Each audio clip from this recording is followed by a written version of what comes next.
I met your counterpart at like a dinner we did in SF last week. Oh, who's that? Was it Carl? He no. did a big thing last week. It was Nice try though. We spoke a lot about on-ed's deployment for for drones. And so there's another guy that met us down So like there. Deep Tech alumni. Yeah, well, Matt Kaspari runs our Deep Tech fund. But we've All got right, Paul everyone, if you could Choi please and- take your seats. We're about to get started with the panel. Thank you. I gotta follow We've up. got a big team. Yeah, which is cool. I don't know. Yeah. Let's And get- you like said it. Yeah, like yeah, I was- likewise. you, like, I know Jim All Ball. right. Hello, Wait, everyone, Jamal? and thank you for joining us at the 9th Annual Startup Boston Week. Unfortunately, today is the last day we all get to spend together, but I promise you it will be a good day. The mission of this conference is simple. We aim to bring together the entire startup community across industry, departments, and funding stages. Startup Boston exists to connect you, educate you, and celebrate you in this ecosystem, while serving as a trusted and unbiased guide to the best resources that can help you scale your startup or your team. My name is Grace. I'll be your host today. Before we dive in, I want to give a quick thank you to Suffolk University for hosting us. They've very generously partnered with us to let us use this space due to their deep commitment to supporting Boston's startup ecosystem. If you're interested in exploring entrepreneurship, they offer a variety of programs and opportunities. Be sure to stop by their table in the vendor hall on the 5th floor to learn how they can support your journey and how you might get involved in supporting their entrepreneurial students. Thank you again so much for joining us for Startup Boston Week. I hope you guys enjoy the panel and have a lovely rest of your day. Thank you. Thank you, Grace. Good morning, everyone. Believe it or not, this is the last session of the pre-canned. They like to call the pre-canned the space between the Thursday and the Friday lunch. So we have to be good, and we will be. We're going to talk about gut feel or game plan. In other words, how do you make investment decisions when you don't have much data, hard data to base your decision on? This session is targeted towards investors, aspiring investors or aspiring founders, or people who are already in the industry. Before we start, just a quick show of hand. Who is an investor here? Very good. Who is a founder? Interesting. Okay, we get both sides of the table. Real quick, my name is Lucy Maffei. I am the tech reporter with the Boston Business Journal. I write about startups, the big tech companies that we have in the state, Wayfair, iRobot, and I've been basically talking to founders for the past 7 years of my life. We have a great lineup of speakers. I'm going to briefly introduce every one of them, and then we can jump into our discussion. Quick housekeeping. I know this session is being recorded, so our wisdom will be available on the internet in perpetuity. Do with that information whatever you want. So, on the other side of the table, we have James Massacoy, who is an investor with Glasswing Ventures. Glasswing Ventures, in case you don't know, is one of the big venture capital firms here in town, specializing in early stage seed investments. James here is an Amazon alum, and he does a lot of investments. He's been an investor for the past 5 years, at Glasswing for 1 year and a half, and he has a very strong business-to-business background, healthcare, cybersecurity, and a bit of everything. Right next to James, we have Ron Levin, who is the lead investor for the seed fund at Alumni Ventures. I am told that Alumni Ventures, they do 1 deal a week, about 400 deals a year. So, and with Ron, we're gonna hopefully tap into all of his expertise. He's also an author. He wrote a book. Hopefully, he's gonna talk about that as well. Next to Don, we have Dr. Gillian Chase, who is an investor pardon me, at Azola Venture, which is a fund, an impact-first fund specializing in climate. Although her background is very strong as a doctor, he has a strong life science background. And next, finally, here next to me, we have Andrew Bloom. Andrew is with Oric, which is a global law firm working with startup founders. He has big expertise on fund formation. The firm is sector agnostic, so they work with founders, investors, and they inject some sense into how the deal is actually being made. I've been talking too much, so we really want to jump in with the questions. So I'm going to start by asking all of you, and whoever wants to jump in first, you meet a founder, you hear the pitch, maybe there's a pitch deck, a few slides. Just sit back just a little bit. I don't know how to adjust it, but it's overloading the mic a little bit. My apologies. Sorry for, I hope I didn't hurt the ears of anybody. Okay. I was saying, you meet the founder, there's a pitch deck, fantastic. How do you make of your first impressions of the founders, and how important are they? Oh, sure. Hey, everybody. I'm not talking too loud, am I? We're good to go? Okay, cool.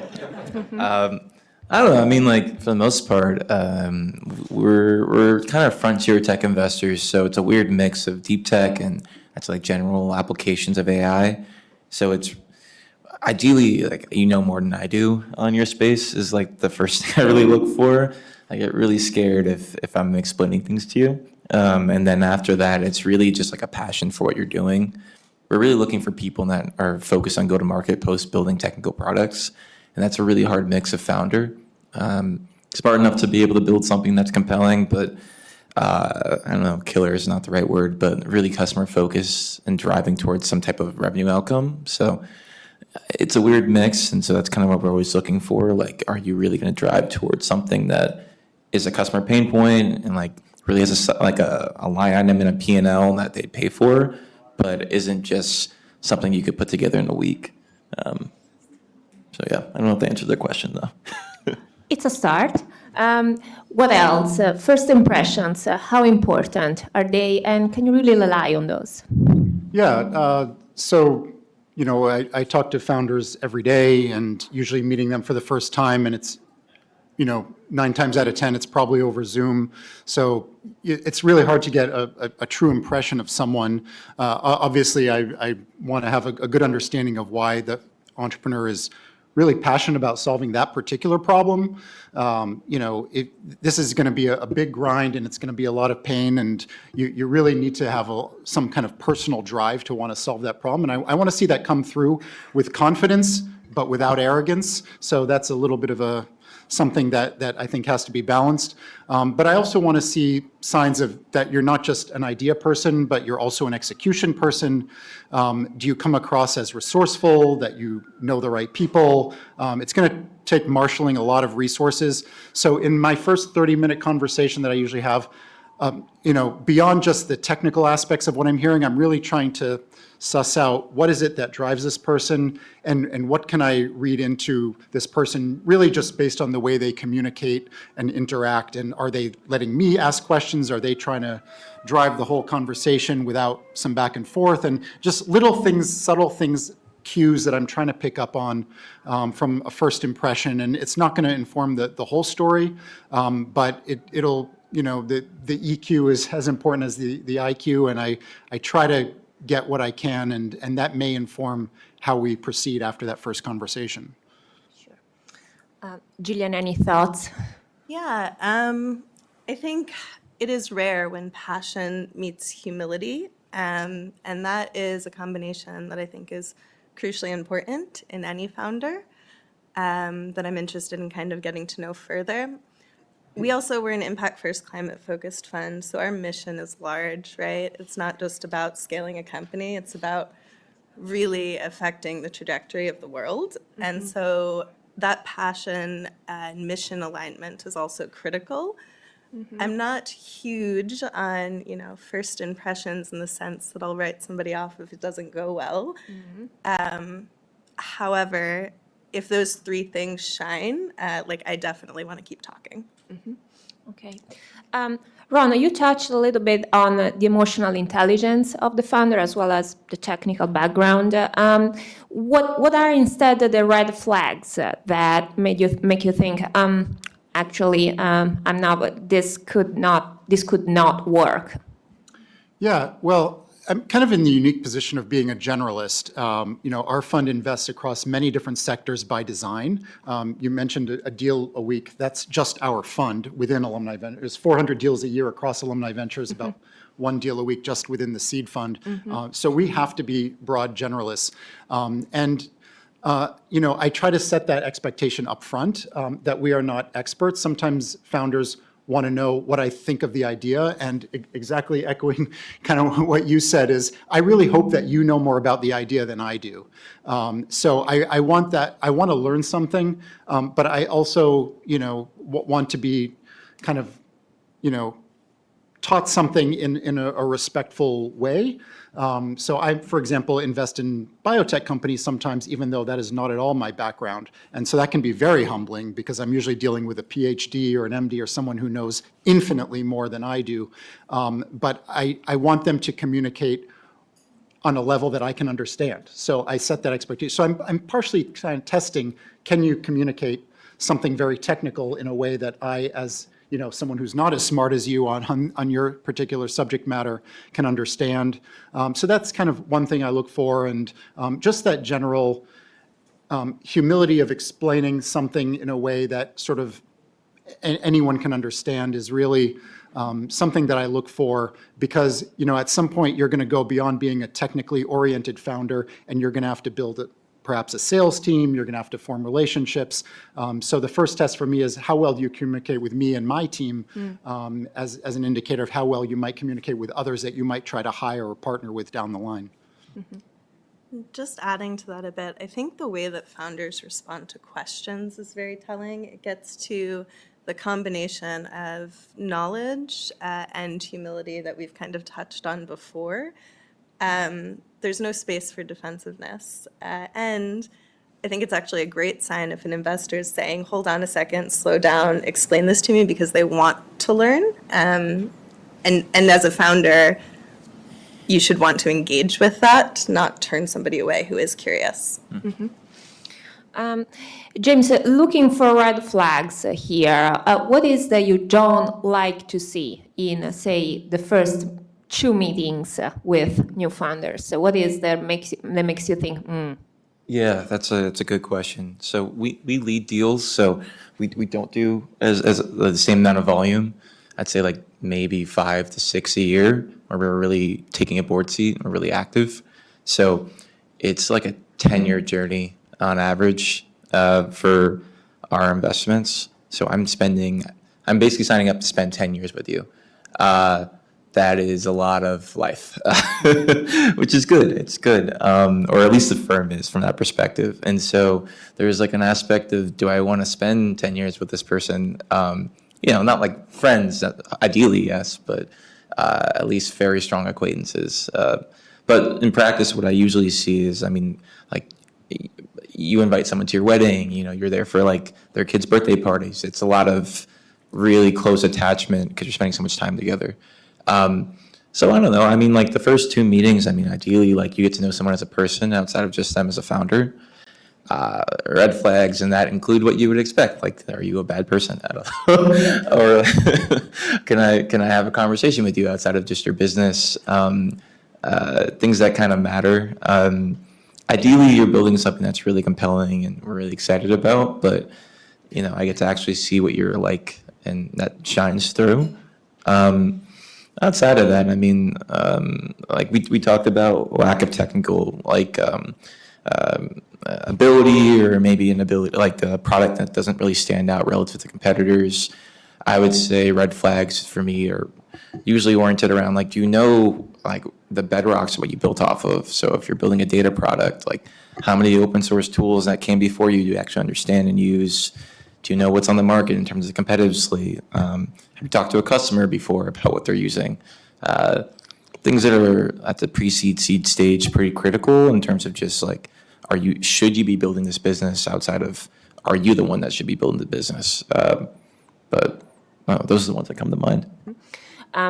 One of the things that our panelists are going to tell us real soon, I asked them to prepare 2 stories. One, a big success story. They really had a feel that a startup was going to succeed, and it did. And I've also asked them to prepare a failure story when they had all the stars aligned, but things didn't work out. So they're going to talk about this real soon. But before going into that, I wanted to bring Andrew in the conversation. We don't want to forget about him. So Andrew, tell us a little bit. You come into the situation into place when things are pretty much almost worked out. It's a moment to work on the investment, to sign the documents. Hopefully you come into the picture way before the actual signing. But tell us a little bit, what are the legal contingencies that either founders or investors have to have in place before actually signing, say, the first term sheet? Yeah, and I'm glad to be here and be involved in the conversation now. I wanted to touch on something that James said first for the founders and to-be founders in the room. As much as like on the investor side, they're going to be doing diligence on you and your company and your idea. You should also be thinking about doing reverse diligence on the investor who's presenting the term sheet for a lot of the same reasons that James touched on. Is this like the person that you want to is this the person and the partner and the fund that you want to partner with that's going to help take your business forward? Is it going to be somebody who's going to make introductions to you for future investors or commercial arrangements or anything like that? And is it going to be a fund that's going to support you going forward? I can get into like stories that don't work later, but the number of times I've had clients who have not really thought that through and ended up either taking a term sheet or going down the kind of the road of financing with a fund that they probably didn't think about from a strategic standpoint as being like their ideal lead investor, and either the deal falls apart or it moves forward, and then the relationship ends up being kind of contentious going forward because a lot of early stage investors just won't roll off the board immediately if you raise a next round. So this is somebody that's going to be in your room for long term. So I thought that it was useful to kind of turn that back for the founders who are also thinking about these things. From a legal standpoint, we do get involved ideally as early as possible. The last thing that a company needs when getting into a potential financing is having to clean up whatever mess was done early on because they either didn't engage legal counsel or they, the founders had prior employment conflicts that created IP issues for the company. Like all of that should and needs to be ironed out like day one before you're talking to an investor, because it gets awkward and it also gets expensive to fix right before a financing. And again, in terms of stories that people probably don't want to hear, those things can cause deals to be either more complicated or die before they even get going. So a lot of it is getting the company up and formed and getting founders their equity and making sure that IP is all buttoned up and that everybody has assigned their IP to the company, all kind of technical things. And it sounds like a lot of just ticking and tying and checking the box, but it is critical that the company is in a position to raise capital and that it's not going to present as a kind of a mess to the investors who are looking at it when they're looking to submit a term sheet. Mm-hmm. Okay. And obviously, when you are maybe you're a founder, you're seeking financing, you cannot spend 3 hours every day to go over with legal about all the mess that you've done before. Hopefully, those things are going to be in place, and you actually have to run the company, take care of your customers. So, getting everything into place before, everything clean and ready to go. It's as you do it. It's really important. aside from that, let's talk about failure, because that's usually a thing that people are really interested in. I'm going to ask all our panelists to share a time, a story, when they thought the investment opportunity was really great, and how did they come to that valuation, but then things didn't quite work out. I'd like to hear, what exactly you thought, what went wrong. That's usually it's a learning experience, and hopefully that was for them as well as it's going to be for all of us in the audience. Gillian, I'm going to start with you. Tell us about a time your gut feel or game plan betrayed you. Then we're going to go to Ron and then James. Yeah, so this is less about valuation, and much before that. There was a company last year out of Europe that I was looking at in the cultivated meat space, which has a lot of failure modes from Clean Tech 1.0, but still a lot of impact potential. And this came down to the founders, actually. So the scientific lead was really driving the company. She was the one that was quite compelling. And by the time we were in late stage diligence and getting close to a term sheet, they had let her go, and she had no equity. And so that kind of told us there's a lot going on behind the scenes that we should not get involved with. And it was a bummer because the technology, again, was very compelling. But I'd rather learn that sooner than 10 years down the line. So it can be frustrating to be excited about the potential of something and not be able to move forward with it. But how is the company doing now? Not well. Not well. Very good. Very good. So made the right decision. Ron, how? Yeah, I mean, if there's any VC that tells you they haven't made mistakes or invested in the wrong companies, they're probably lying. I mean, you can go to one of the best VCs in the business, Bessemer. They keep a list for anyone to see of all of companies that they passed on, that they should have invested in. I mean, all of these stories are there. I mean, this is the only asset class, venture capital, that has something called the power law, which basically means you go in knowing that probably half of your bets or more are going to fail. That's a really strange thing to wrap your head around. So I expect, no matter how good a job I do, there are going to be macro factors that I can't anticipate. There's going to be things behind the scenes that I don't know about. So there will be failures, and I've had my share, hopefully balanced by enough winners. But yeah, I mean, there are some that are particularly glaring and even galling, like the founder that I invested in that ended up embezzling from the company and cooking the books. Right. As one extreme example. I won't mention the name, but there is public You information can about mention it. the name. Anyway. So there are things like that happen. I mean, in our case at Alumni Ventures, by design, we do not take board seats. So sometimes we are in the situation where we may not be privy to certain information. Our model is to co-invest with outstanding venture capital firms, and even they sometimes don't catch on to something that might be happening behind the scenes. So there are always these risks when you're investing in private companies, and that's why we do diligence. And I know founders are sometimes frustrated that VCs just don't get it, and how come you don't see the same opportunity that we do? And we know that there's a lot of risk even to the best ideas and even to terrific founders, that there's still a million reasons why something might fail. So we try to learn from those. Sometimes there are things in hindsight, often there are things in hindsight that we should have seen or should have recognized, but it just didn't come out in due diligence or whatever it is. Unfortunately, it's kind of the nature of this type of investing that we have to sometimes deal with that. But hopefully it's more than made up for by companies that actually do execute and do reach those goals that you hope will eventually pan out over the long run. Well, of course, venture has the same root as adventure. There's risk embedded in the word itself. James, tell us about your failure, basically. One company that you really thought, I'm ready to bet on this company, and then things didn't quite work. Yeah, I'll say before I get into that, but you see your fair share of lawsuits and like, oh, Jesus. One founder, I remember he took some of the money from the fundraise and spent it on a guru, and that was interesting.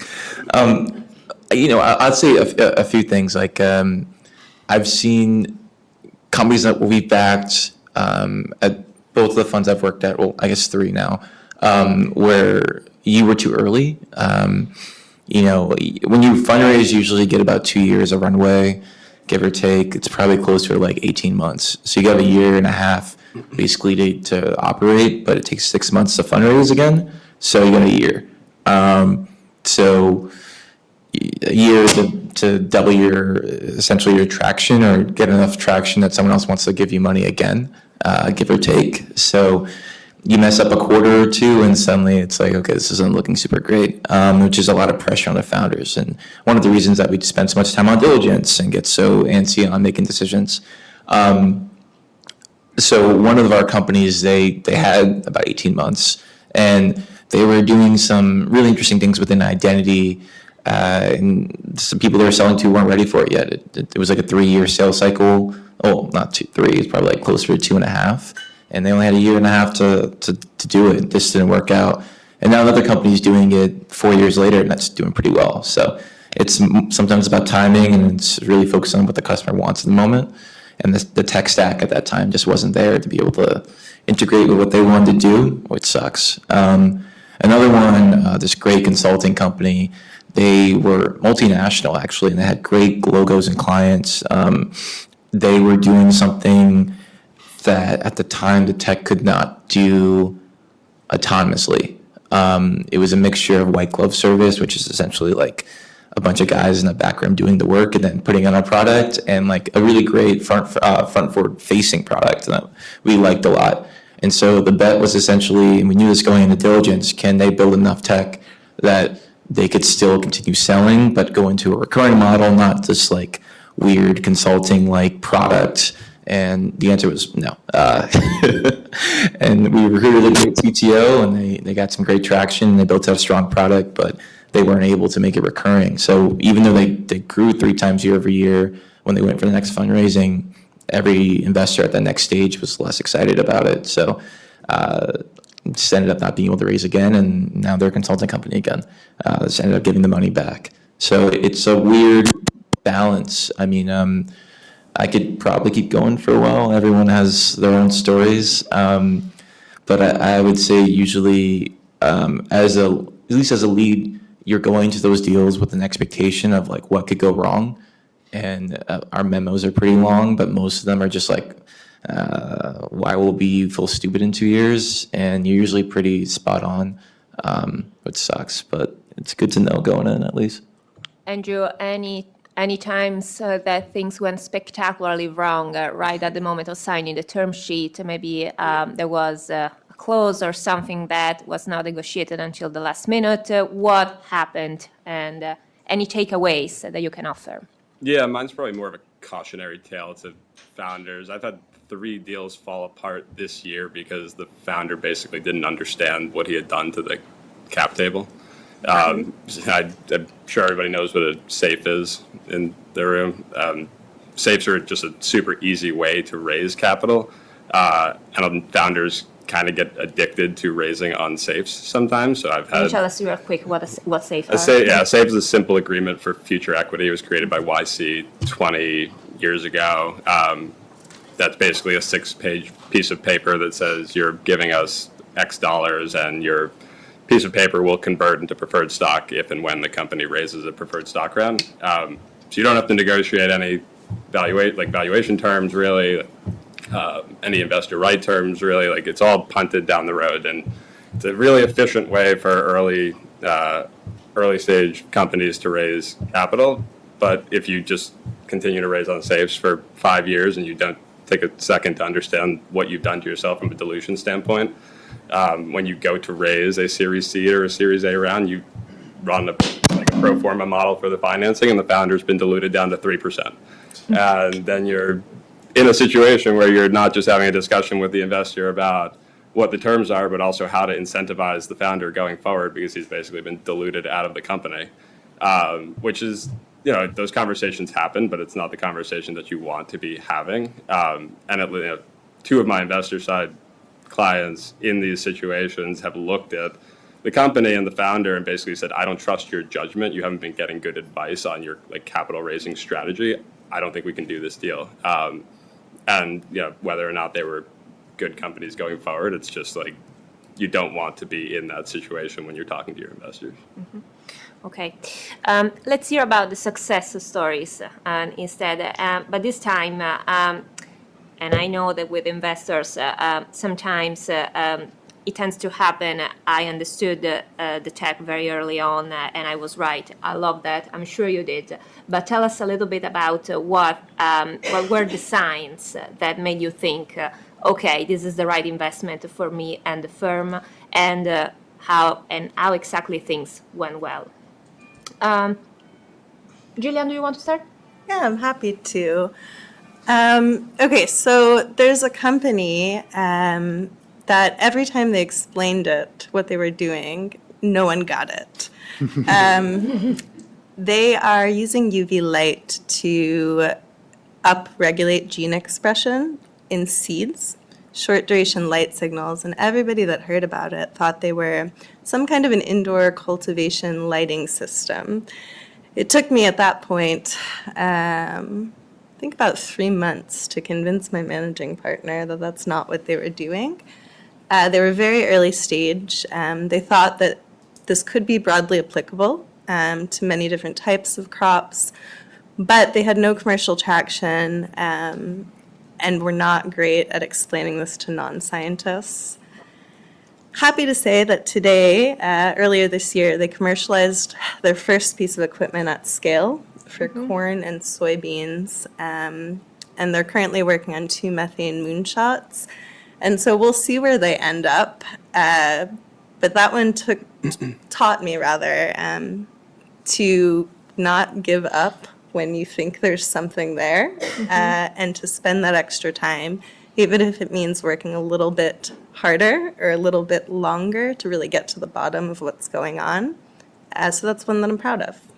Very good. That's a good takeaway. Ron, the same structure, story and takeaway. Yeah, I think that's a great story. I'll contrast it with maybe a slightly different story. So I've been professionally in VC for a little over 6 years now, and in that time I've invested in one company that has graduated into unicorn status, meaning billion-dollar plus valuation. And it's really not a tech story as much as an execution story. And the company is out of LA. It's called Sunbit, and it's basically buy now, pay later for offline businesses like car repair or I don't know, the dentist, for example. And this is, there's technology and it's important, and they have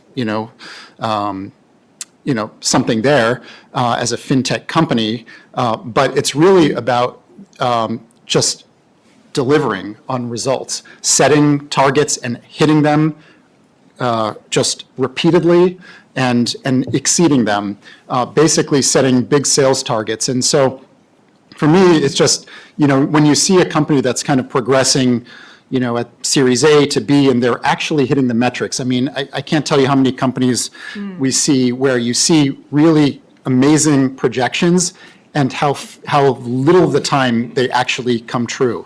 And, there's a certain tension there because investors want to see grand ambitions and they want to know that there's an opportunity to grow big.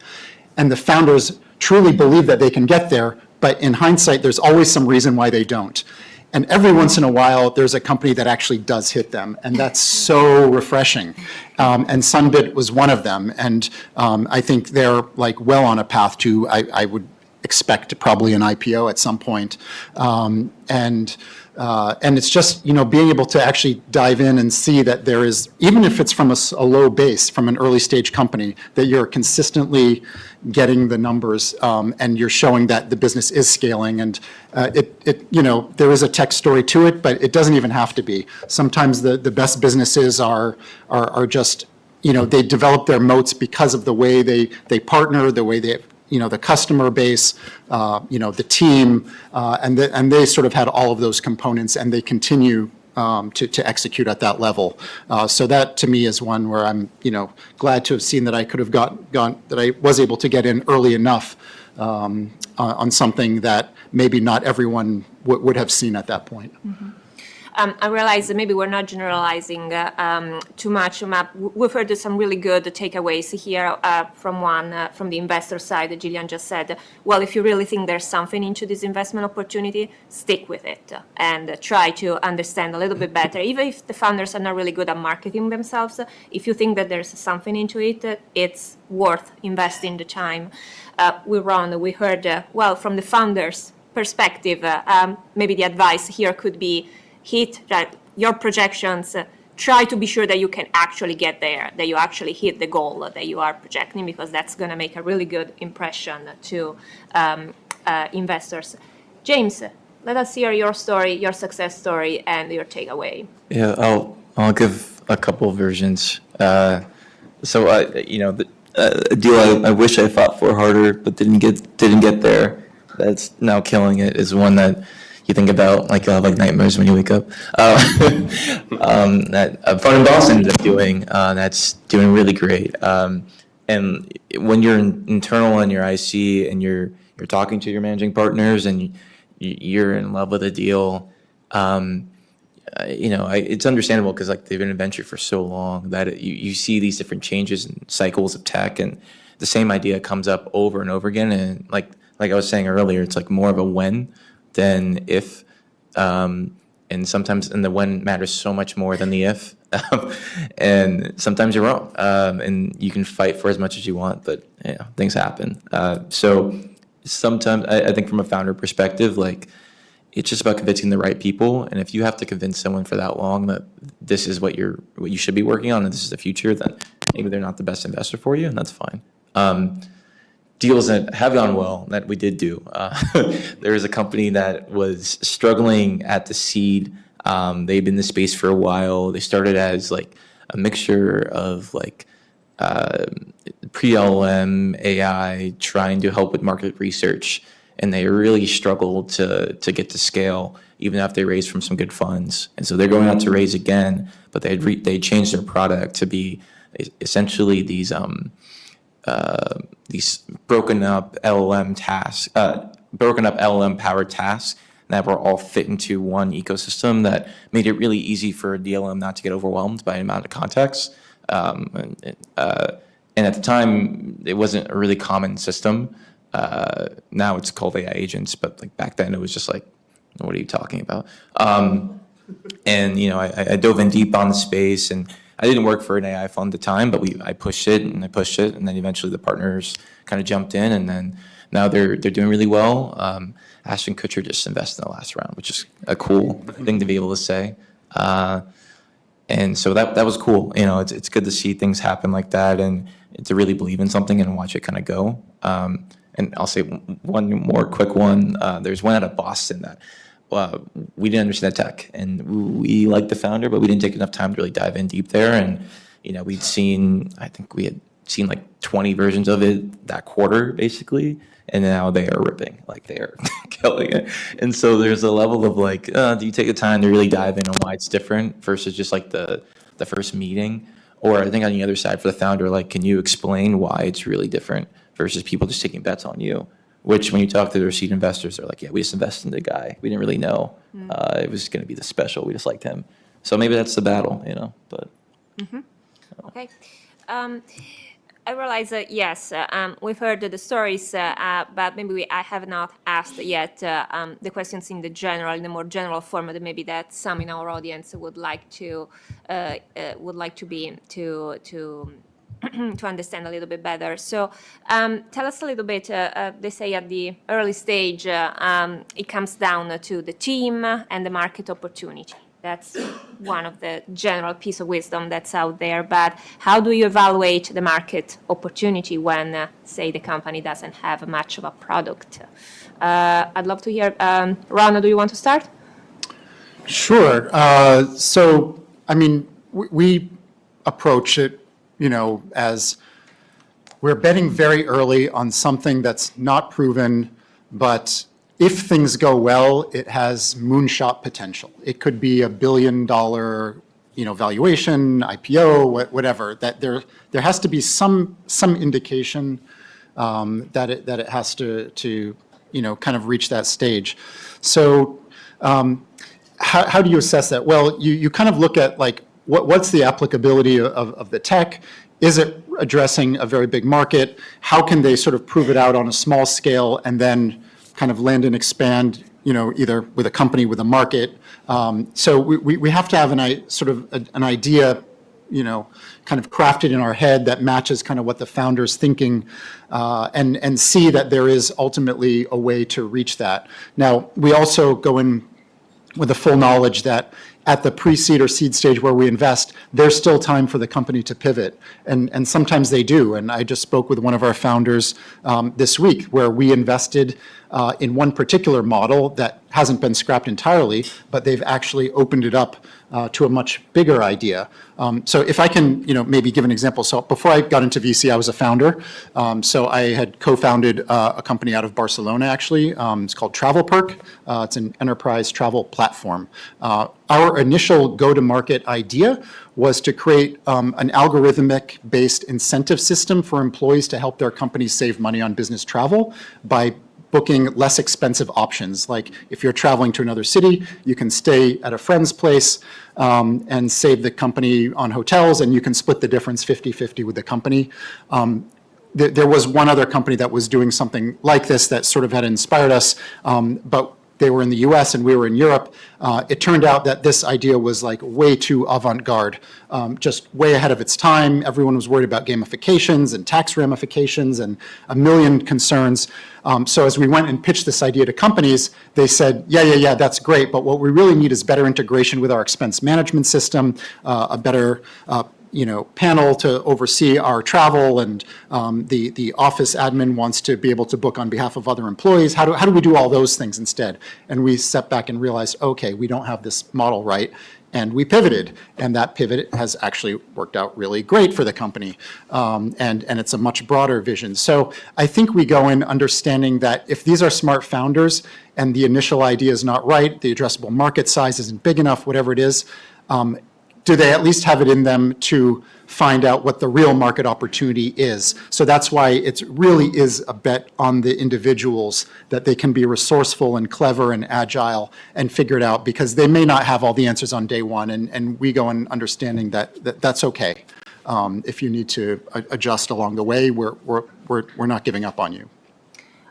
James, Gillian, any thoughts on evaluating the market opportunity, smart strategies? I want to be sure that we open up for questions from the audience. Yeah, I mean, I don't know, we talk to customers. It's kind of the general gist. We're a generalist fund with a focus on AI, and then a little bit of frontier tech, which is like computer-human interaction or quantum or photonics, but we're mostly an AI fund. So like, in practice now, it's like most of these things are companies are used to using AI tools. They know kind of general just what they want, and so it's mostly just calling people you're trying to sell to and seeing if they would buy it. That is a large part of my job, getting to know people, and that would be the one that would say yes or no, and making sure I have a Rolodex of those people for when I meet a company that's exciting, or we do as a firm. So that's mostly it. I mean, we have opinions, but like I don't think that drives too much of our decision making. Mm-hmm. I'll try to be brief here. I hate Tam Sam Som. I Yes. don't really believe any of it. We need to be able to justify a path towards a returns profile that makes sense for a venture backable company. But I think the biggest and most important thing is the ability of founders to pivot and recognize opportunity, and to grow with, not against, the market. We invest in some like heavy infrastructure plays, green cement, for instance, small modular nuclear reactors. There's so much tech de-risking that has to happen. Like, yes, if you make it, these will be hugely impactful at the back end. And so it's really about kind of believing in the future that we both want and need, and seeing a credible potential path to that. But I roll my eyes at your Tam Sam Soms every time. Okay. Go big, but have a reliable path to go big. Are there any questions from the audience? We have 15 minutes, and I want to be sure that we answer as many as they are. Hopefully there are a few. Maybe not. No, there are. Oh, that's good. from the back. A quick question for Ron. You were saying that you, by design, your Alumni Ventures doesn't take board seats, and I'm curious, it's sort of a two-part question. One, what's the rationale behind that if you're going to be a lead investor? And then the second part is, do you typically seek to take a board observer position, or do you just stay out entirely? Yeah, so a little history on Alumni Ventures. We got started 11 years ago with the idea of democratizing venture capital. So we make the asset class available to any individual accredited investor, because previously most VC firms are funded by large institutional investors. So if you're not coming with bags full of millions, it's really hard to get access. We said you can get in at a much lower point. Right now you can invest with us with just $10,000, for example.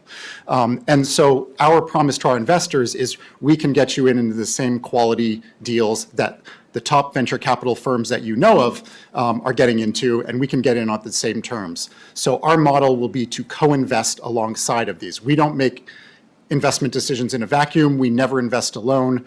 Part of our due diligence is who is leading the round or anchoring in the case maybe of a safe, and who else might be in the syndicate. Because of that, we said since we are not going to ever lead, we also don't think it's appropriate to take a board seat, nor are we going to spend our time that way? We're not the biggest check. We're relying on these excellent other VC firms to kind of do that kind of on our behalf, and we almost always speak with the lead investor, so we know them and they know us, and all that. So that's kind of the rationale. It also allows us to move at the pace that we do. If we were spending time on the board, obviously that would take a lot of time away, but we do still try to be a very helpful partner regardless of not being on the board. And we do have a platform team, which we call CEO Services at Alumni, where we try to leverage what value we do bring, which is a large part of it is our huge network. So over 750,000 people get our emails, opted in. They follow us. We publish a lot of content. We do webinars. We do events. A lot of ways to kind of introduce VC tech to a broader audience. And in so doing, we know who a lot of these people are, and we can make helpful, warm introductions, for example, which companies really value. So that's a way to sort of complement what a lead investor might do on a board, and that's kind of our model, how we fit in. I see a question here. Thank you all so much for your time. I had a question. Oh, thank you. Thank you all for your time. I had a question about founder market fit. So investing in pre-seed or seed companies, where especially for Jillian, for example, you're investing in, and probably the rest of you as well, you're investing in companies where maybe you don't have the most experience in the actual technical field. How do you determine if the founder is in a good place for founder market fit for the product or service they're trying to provide? Thank you. Yeah, I'll start, and then if anybody has anything to add, feel free to. You pick up the phone and you make some calls. You find the people who are experts in the field. You ask them what their thoughts are, not necessarily about the person, but the technology, the idea. And part of our job is trying to poke holes in something. And so if we move towards an investment, it means that we've tried to poke as many holes as possible and product market fit and everything else. And the company has proved us wrong. So I think that's a huge part of venture capital, is recognizing you're not always the smartest in the room. Oftentimes you're not, and finding the people that are, and taking in all of those thoughts to make the best, strongest decision you can. I don't know, man. I think founder market fit is overrated. Like, it makes me. There's definitely I don't know. Like Brett Taylor started a CS company, and he left Salesforce to do it. He's doing really well. So that makes sense. But there's this big push right now. Well, what I'll say is we'll see cohorts of the same company starting all at the same time. Right now, reinforcement learning as a service is a huge trend. There's 7 companies that are all fighting for a $60 million contract coming out of Anthropic. That's cool and that's great, but the one that's leading right now in the bed is a group of 21-year-olds. It's not really. I think it really depends on the opportunity. If it's a go-to-market execution play, then I could see it. But if it's tech or if it's a mixture of the two, I don't think it really matters. It's really just best product and whoever can sell the best. It really depends on the opportunity. I wouldn't spend too much time thinking about it unless it's like completely tech de-risk, super commoditized. Like in the Sunbed example, that is definitely a technical play, but it's like, can you sell to SMBs at scale? And that is a mixture of like Salesforce, like management, and like, can you build a strong go-to-market leads generation tool? Engine, and can you get in front of these guys fast enough? And how fast are you closing? Stuff like that. That's a very different business model. I don't know if that made sense. I see a cluster of questions from the back, please.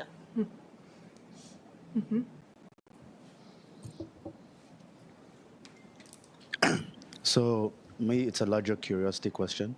American investors, VCs, you guys have a large appetite for risk in general compared to the world. I guess, is it like a culture driver, or are there other things that are driving it that maybe somebody elsewhere in the world is not seeing as to why you guys have such a large appetite for risk, especially with early stage companies? I would say the risk is balanced by the reward. I mean, venture capital as an asset class has traditionally outperformed most other asset classes over various time periods. That's not always true in every instance, but broadly speaking, that's why I think we even exist as an industry, why we bet on, very risky startups. It's a kind of a long game, right? And it's usually you either make it or you don't. And an in-between is usually not considered a successful outcome in the venture world, so we go kind of all in. Now, that has its downsides too, because it means that companies can fail a lot faster than perhaps a lifestyle business or a more traditional kind of, non-tech scalable kind of industry. But to answer your question, yes, there are definitely cultural elements sort of crossing borders. I've spent a lot of time, I lived in Europe for many years, and in some different countries in Europe even, and you really see, appetite for risk is very different depending on who you ask. And, it's not by accident that, kind of Silicon Valley became this hub, because there it became very acceptable to take these kinds of risks, and people kind of knew about it and the culture built. Now you have more ecosystems developing in different parts of the country, different parts of the world, where people are kind of understanding that. But it is absolutely true that, there has to be sort of a combination of private, entrepreneurs, investors, ecosystem, governments that all have to kind of come together to support this. Otherwise, it doesn't really work. And that's why this word ecosystem kind of exists, because you need lots of different factors in play. But it's a great question, and it kind of explains why there are pockets of this in some places and not in others, even though rationally, in a global world, that doesn't seem like it should be the case. More from the back.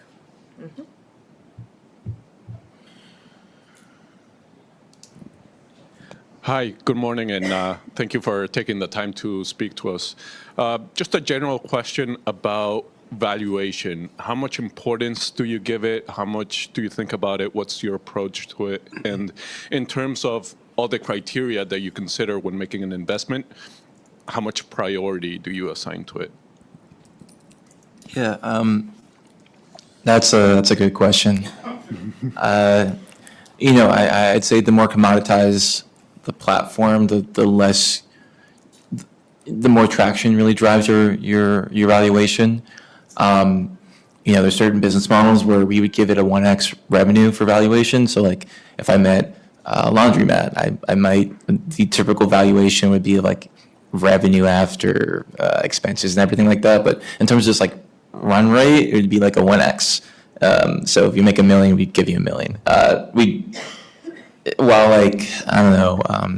Insert your favorite unicorn, that's like a 40x on their existing multiple, or their revenue, or what they're making every 12 months, give or take. And that's all driven by mostly M&A acquisitions, and then their gross margin and what they look like in an IPO, which is a lot of mumbo jumbo, but for the most part, like a good way of putting it is like a 10x is what's expected on average at the seed or pre-seed or Series A. If you can command the bigger one, do it.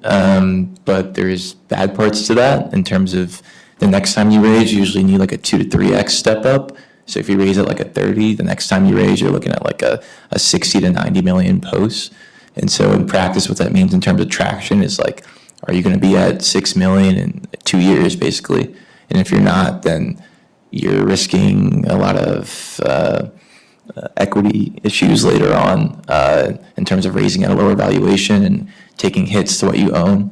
So it's more about, do you think you're setting yourself up for failure 2 years down the road at the early stage, and less about, I don't know, owning a company at 30 million posts at the seed. Like, that's great, but like you're so early and so far away from actually making money that it's more of a vanity metric than anything.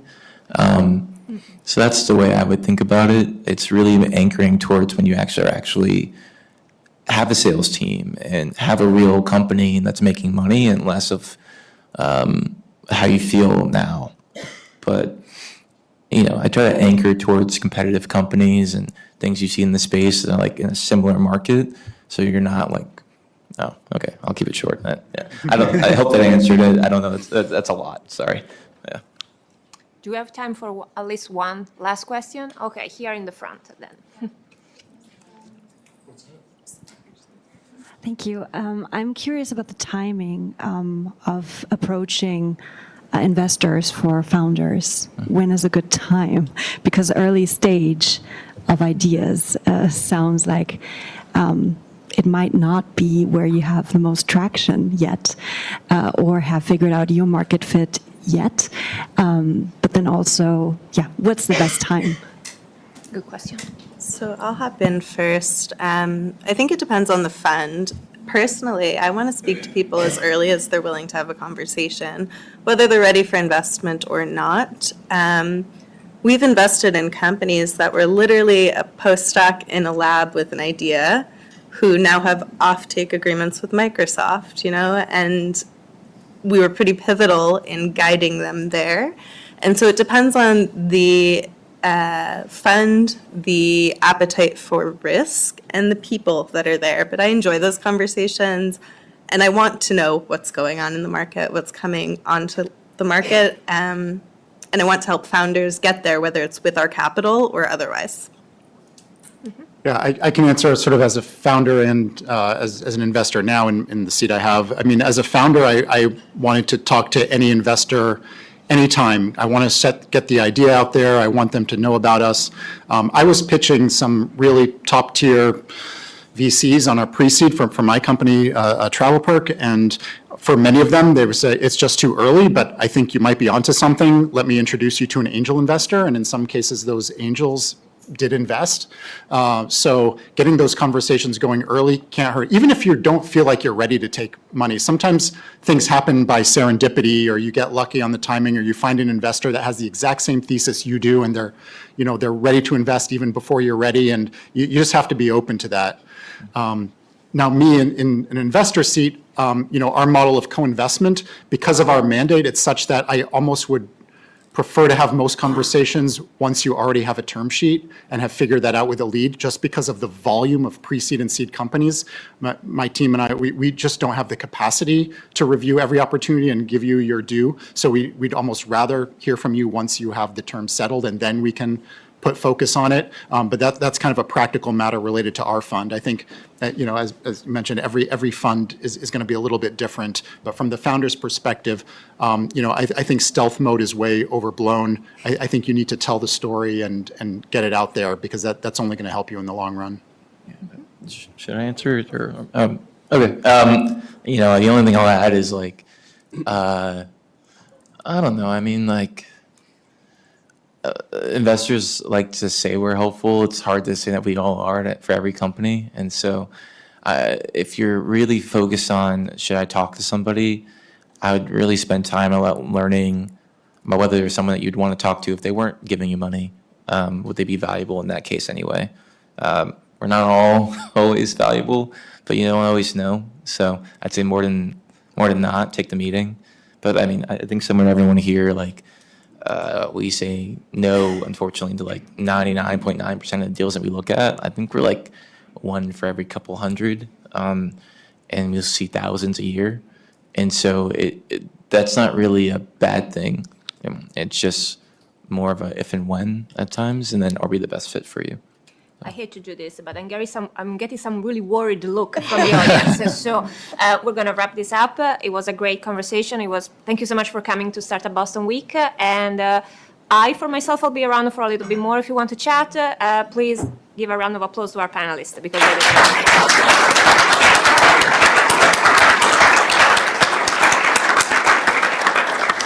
Thank you so much for everyone. Thank you so much to our speakers. And just a reminder, we have our closing party and startup showcase happening tonight at 6:30 p.m. here at Suffolk University on the first floor. Highly recommend checking that out. And I hope to see some more sessions today. Thank you so much, everyone. Good meeting you. Yeah. It's great meeting you Keep in too. touch. Yeah. Hi, how are you?